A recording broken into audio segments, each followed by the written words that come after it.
Hi guys, welcome back to the bench. We're going to talk today about the EOTech and the BRN-180. I don't necessarily know if they're like a great match. They're okay. The BRN-180 is kind of a big upper to begin with, but we'll talk about that in a second. Huge shout out to Brownells for sending out the BRN-180 in OD green. Actually, Roy sent this out to me. Roy from Brownells. He's a pretty awesome dude. I absolutely love his Instagram. So if you just follow him, Possum Fatback, Roy does a ton of stuff for Brownells. He's their head of marketing and all the other fun stuff. And Roy sent this out to the channel for review, so huge shout out to Roy. And then I was able to finagle from the other guys at Brownells, the EOTech, so huge shout out to them for that. This is the EXPS3-0. I really am looking at possibly getting in the future the Vortex, the UH1 Gen 2. I really think that would probably be a good optic for to test out in comparison to the EOTech, since they're both gigantic optics. And to be honest, I've never owned an EOTech, but I've always seen them. But for some reason, when you own one, I feel like it gets 25% bigger. This actually has been run about 300 rounds suppressed, about 590 rounds total. So a little unsuppressed, mostly suppressed for now, just because my buddy was able to let me borrow his 3-baffle can, which is a reduced back pressure can. Since it only has 3 baffles, I don't get a ton of back pressure, so I haven't actually had to run this on the suppressed setting yet. I will say a couple of things. Shooting left-handed with the BRN-180, kind of a huge pain in the ass. The BRN-180 is a fantastic upper receiver. It's got a 1-in-8 twist barrel. It is not the most accurate in the world. M193, some 55 grain match stuff. I haven't tried, I have some 69 grain. All of it has not printed super incredible. I will actually get out and do like actual groups. I literally just did some 3-round groups, and the 69 grain stuff was probably about the size of this box, which is pretty big.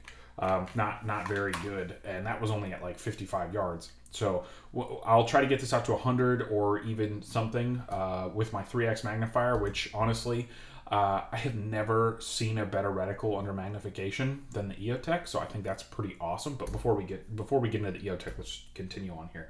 Kind of had this set up with the Cloud Rain 1.0, the original, the legend, how I think all the clouds should be.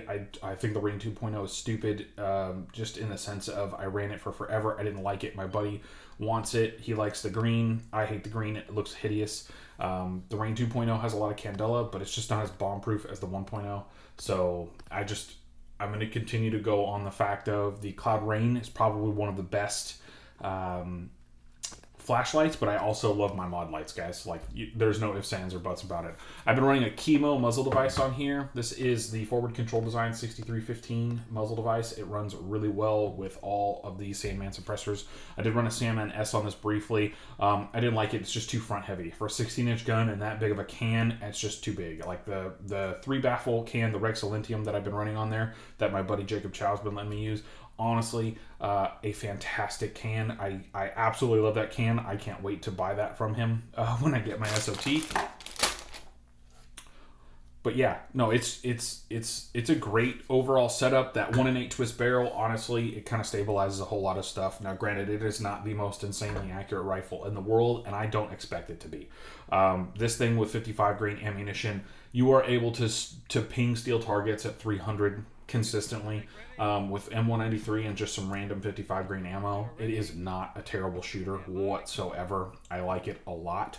But the EOTech, man, I mean, the EOTech is a big boy on here. I was debating for a long time because I didn't know if I actually liked the Holosun, and I'm not like, and I'm not a huge fan of Holosun in general, just because I don't like Chinese optics. But Holosun is a decently good red dot, you know, like it works really well, and I think for a fast shooting gun, this would be fantastic on there.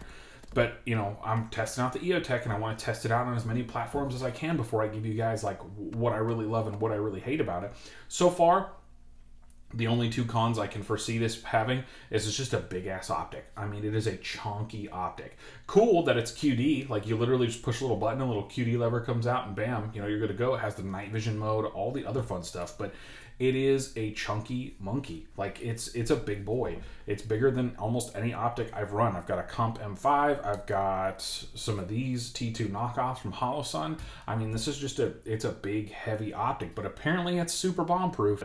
yeah, this combination together, it's a good combination, but it's heavy. It's heavy, especially when you add a suppressor to this. It just gets even heavier. I like the cool part about this being left-handed. I'm able to run the bolt on this side. Not difficult at all. The only issue that I've run into is I get a lot of brass just right into my right arm, since that's how I shoot, and you'll see it. In some of those videos, I mean, that brass just pings me right in the arm. It's just dirty, black, it hurts, it sucks, it does not feel good. So when, you get hit with that much brass just over a whole day, and your sweatshirts get destroyed, your long sleeve shirts get destroyed, that's pretty much its only problem. With a lot of my other ARs, most of the brass kind of shoots right over my shoulder, and I don't have that problem with this. I just don't know how it's gassed, but it literally just kind of throws it right at you, and it really sucks, and it's not super fun. So that's running it both suppressed and unsuppressed. It just beats the shit out of beats the shit out of me. I don't know about you all, but it beats the ever-loving F out of my arm, and it kind of hurts after a while. And I know I'm acting like a bit of a bitch, but it's well deserved. But yeah, when it comes down to it, the BRN-180 is a fantastic platform. My honest, just quick lowdown recommendation for now, because I haven't been able to just completely beat the shit out of it yet. But my honest recommendation for a BRN-180 is I would use this as a home defense gun if I didn't have the EOTech on there. And the EOTech for home defense is a completely different thing, but we'll talk about that in another video. I'll actually make a whole video about that, but I just don't think EOTechs are good for home defense. Someone's gonna argue with me on that. I know it. I know someone's gonna be in the comments, and you're just gonna go ape, and I don't care. But yeah, for this setup, I think it's a fantastic, awesome setup, but I just would not run the EOTech for home defense.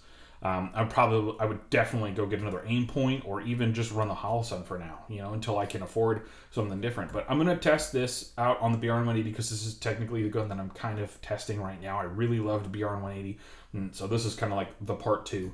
But it's a cool system. It's not as gassy as direct gas impingement guns when it comes to me shooting them suppressed. I kind of like the piston-driven guns when it comes to shooting suppressed. They're really nice. If you guys ever followed my old stuff, I did have a PWS Mark 116 Pro. That one was really good shooting suppressed. The only thing is it weighed about as much as the moon, so I just wasn't super happy about it. And yeah, that one also wasn't insanely accurate either. It did shoot pretty decent. I don't have the groups anymore, but it shot pretty good. I don't know. I like piston guns. I just know that they're not necessarily as accurate. If PWS, if you want to prove me wrong and send me out one of your 6.5s uppers, I'll put together a lower and I'll go freaking slap steel at 1,000 if that's what you want me to do. But honestly, it's a great upper. I'm not looking for this to shoot the flies or shoot the wings off a fly at 1,000 yards. I literally am looking at this as something of a battle rifle, something that just can take a bunch of abuse and is awesome. Plus Brownells and PWS and Foxtrot Mike really did a good job at building a gun. But I'm going to keep shooting this. We're going to keep going down the line. We're going to make sure that we beat the ever-loving crap out of this. But the EOTech, man, I swear that's probably the only downfall of the EOTech is just how big it is. Yes, it's a holographic sight. No, it's not a red dot sight. Yes, it's what the warfighter uses, especially the EXPS3 and especially in tan. But honestly, I'm just more happy to have something lighter. I like lighter. Lighter is honestly a good thing, and if you're gonna fight me on anything being lighter, I just don't understand why you would. So, yeah, I hope you like my impressions. My initial / lasting impressions of the BRN-180 really haven't changed. It is just a solid, good platform that I hope you pick up. And if you want one, go check it out. My boys over at Brownells have got you covered.